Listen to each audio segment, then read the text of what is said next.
Albert on his birthday to get the Fanny in such a high-stakes series.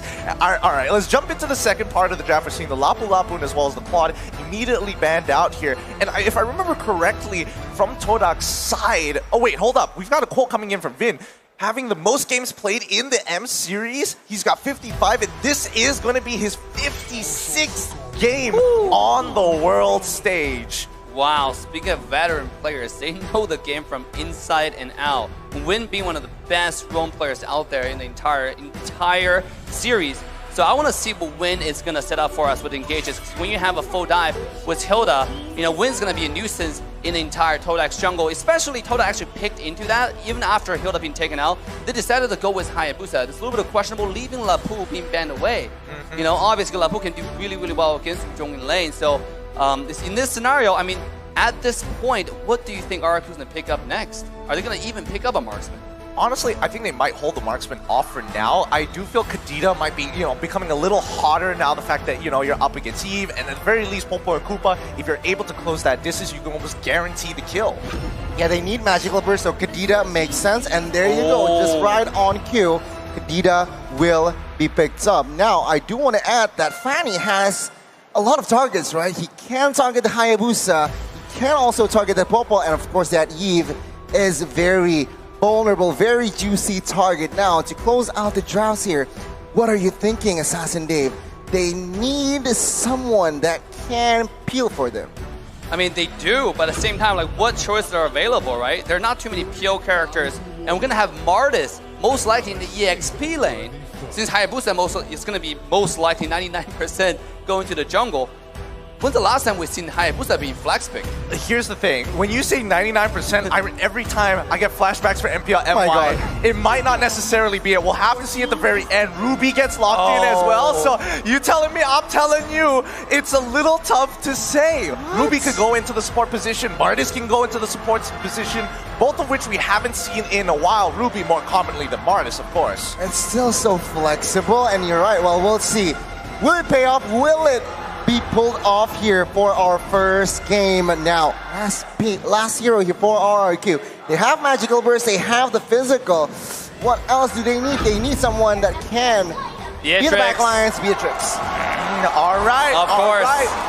Walk me through this gold lane matchup. What should we expect pre-level 4 and beyond after? I mean, Popo and Koopa is a character we don't really see much in the scrim practice before M4. But coming in Popo in the lane, I expect to play really aggressive because it does have the talk to buy you every so often. And Beatrix actually need a little bit of scaling now because of the iteration nerfs in the previous patches. It does feel a little bit bad that, Wesker doesn't hurt as much, so you can just take up over like one or two shots once you get like your first item. But, things have changed. Imagine Popo and Koopa combined with the real world manipulation from Eve. That's going to be an easy turn for Todak to take RRQ. They need an answer with this strat, for this strat. I don't know. I'm looking specifically at Clay. He's got to have some tip-top gameplay to take out Popo and Koopa and still make sure that Moon doesn't get out of his lane at all. But who is excited for Albert on the Fanny, though, as we walk into game 1? Well, let's find out. Let's ask the people here. Who's excited for Todak versus RRQ? As we jump right into the land of Dawn immediately. We are seeing purple buffs being started on Rival actually opting not to, as he is going to be on this Martis. The Hayabusa has been flexed. Wow, all right, Hayabusa, not right. What the heck is going on? Chiku guys on the Hayabusa in the gold lane with that high and dry and executes. What do you think about this, Ask Dave? Todak always surprises us with their playstyle, with their switches, swaps. You can see Popo going to the gold lane, just bullying the Suzhong right now because of the range with the help of Yumski. And on the other side, Hayabusa was execute. Once you get level 4, if you do one combo, the execute is going to help you secure the kill. Oh, look, a little bit of jungle invade coming out from Win. Yeah, I mean, Vin is going right in deep. He needs to go through, but here comes Albert already with the steel cables looking for that first blood. He's able to flicker out of there as Vin walks out just in time. Clay manages to get just enough life, and Albert succeeds. Oh no, Rival succeeds in getting that Litho Wanderer. First blood rates as shown on screen, 87% and the majority leaning towards Todak. It shows, right, that RRQ, we know RRQ as a very aggressive team, but Todak in M4, it's actually them who has a 87% first blood rate. So that speaks volume. While Todak responding, yeah, you want to play early game? Let me play early game. Let's see though. Albert here is struggling. Almost 2 minutes in, has not reached level 4. What's stressing me out right now is the fact that if we're looking at both sides of the map, for Todak, it is a slight disadvantage because Turtle is going to be spawning on that bottom side and Purple Buff is on the opposite side of the map. Yeah, but at the same time, look at Todak. They're all in position and have more level 4 approaching this first turtle. Look at Rival is already getting on that bottom side though. Yep, they find the initial catch and immediately Blackjack secures the kill onto Momo. That's first blood. As Moon now in trouble, flickering out of the way under the turret as Rival finds the King of Shore Sky Guardian. They're going to be locking him down, finding the trade immediately. A quick execute. Clay still holding on. He still has his ultimate. If they walk up too close, it could be danger for Rival. They're sniffing him out as Albert has his purple buff and starting to walk down towards Turtle's side. Bin continuing to harass as much as he can, but here we go. Steel cables already out. The real manipulation comes through. Knocks up two.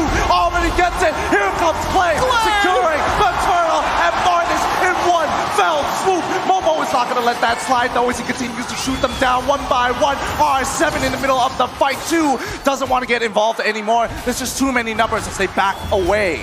RRQ, they lost the neutral objective, but they secured and equalized in total kill points. Todak, yeah, they were forcing the fights, but fortunately the Clay, with the clutch rough waves, they actually managed to find the equalizer. 2 minutes spell check. Item check.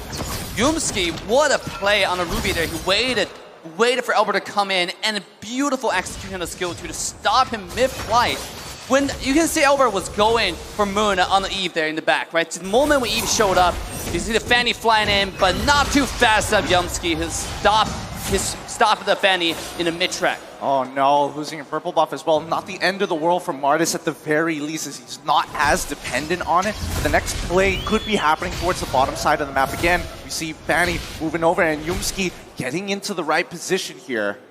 Well, it seems like Chiku guys also secured his Thunder Strike. What it does adds movement speed and penetration, so perhaps he might go crazy the next 2 minutes, but take a look at the mid side here. Yeah, they find the initial hit on towards Bin, but he's not the priority target here as the real war manipulation comes on in. Bin jumps in, moves it. My God! Into the rough waves. Another beautifully laid combo. Moon cannot respond. Now, bottom side even getting threatened. The petrified Momo cannot do anything about it, but the Alpha Wolf keeps him alive long enough, but unfortunately, it's just too much damage. RRQ with a very sharp execution, and Todak, they are paying the price. On the fans, it seems like they're excited. Are you guys excited for RRQ?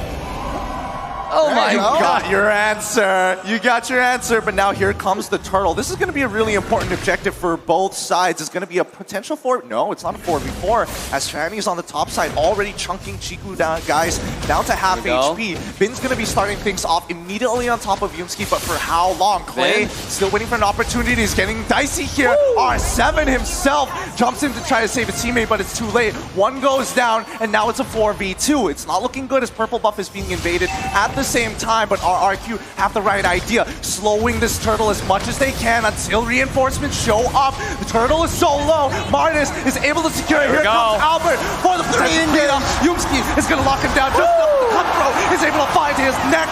Now Moon is on the cover. R7 is still chasing down Rival. Real one manipulation coming up a little late just to ensure that they secure the kill on towards R7 side. Mid lane continue getting attacked. The Chiku guys dying over to Clay once more. Mid lane falls and RRQ will grab another lead. But take a look at Albert here with the jukes, with the cables as well. He's able to get out from that, but from that trade, we have learned that RRQ grabbing that mid lane turret is not looking good for Todak. Not, and also the Hayabusa switch to the EXP lane has not been paying them any dividends. You can see so far, just get absolutely decimated by the Hilda CC plus Beatrix. Beatrix is skilling up already. Let's take a look at Moon. Moon has now reached 300 assists, ranked number 3rd in the most assists in M series. What? Only third? I'm thinking about how many more number 1 and number 2 have in terms of assists at this stage of the game. But with 55 seconds on the clock here, walk me through the potential fight. Wait, hold on. The catch out to Finn. Immediately, the I'm Offended comes on through. Clay looking for an opportunity to jump into the middle of the fight, but the opportunity has closed. Todak moves back. Snipe coming in for Skylar. Does not connect as they focus back on the waves. RQ, they are now leading in economy here just by a bit. So what it says, Todak, it is still comebackable. But now RRQ, they need to be careful in picking their fights. Take a look at Albert. He is just grabbing jungles, waiting for information given out by his teammates to give the green light. So it's just a very, very sharp and well-coordinated RQ up until now. You got to pay attention to RQ's playstyle. This entire game, when the rest of the team is dragging the attention of Todak, you have Albert just farming and slaying on the side. Not only did he steal buff, he's able to find a pick here and there. This guy is absolutely popping off today. Oh, he got Chiku on a really good timing while he's clearing the wave, and he didn't have the Oki shadow kill, so really nicely played coming in for Albert. This is going to relieve a lot of pressure on that back line. Now let's see, Turtle is going to be started up. Vin once again being in that front line, trying to bait out as many abilities as possible, but R7 pushing out that mid lane, forcing Todak to give this objective up. Rival, he's thinking about it. Does he want to jump on in to try for a steal? No, he backs off. There's nothing much that he can do at this point, but the Malefic Roar purchase coming in from Chiku, going back into his lane. They have to calm down. In hindsight, I thought it was really smart for that switch, but now I kind of don't see the point here. You have Hayabusa is so prio, but in the goal lane, but let's see an in-game. Waves coming up, Rival's too tanky. He's still holding on. How much more damage can he take? With the Petrify, finds the kill with Albert following up. Albert! Real one manipulation already coming up. Moon is going to get knocked and instantly taken out by Skylar once again. Bang, bang, bang. 3 bodies in the land of Dawn, and RRQ will expand their lead and space with 70 seconds for that first Lord to be up. RRQ started off slow and steady, and now it's time to use everything they got to put a pedal to the metal. What a beautiful, beautiful execution there. Just one after another, chin CC to the death. I mean, you got to be worried about Todak at this point, because RRQ, when they skill later into the game, they only have more damage on to the BA trick from Skylar, right? This guy's going to be one-shotting the Martis. Like, especially after he finishes a 3-core item, the DHS, the Corrosion Size, the Golden Staff, it's going to be insane. It's going to be a little too much indeed. Like, look at that. Yumski just eating it. He's too low. He's got to back off for now, but with this 4.4k lead coming in from RRQ, they've been against this matchup against Todak multiple times. They know their habits, their even dirty little secrets. This is what I feel like. I'm not sure, but take a look at top side with the Petrify. Chiku guys with that shadow, no quad shadow, can still escape. But I do want to touch on, the composition from Todak. They lack peel.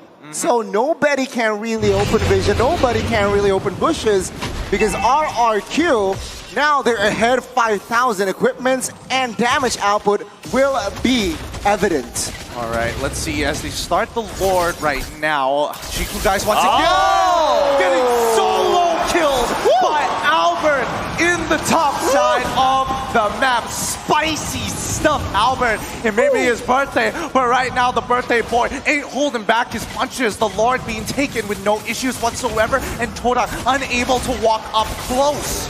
Yes, what a play there from Albert. See, when you have Hayabusa silent, the biggest problem is right now he's falling behind on split push. Right, the strength of Hayabusa can go in and out into different lanes, different situations. But in this case, the Hayabusa is kind of stuck in the side lane, so there's no surprises going to the RRQ side. Personally, I want to speak to you, Dave, about this Hayabusa, right?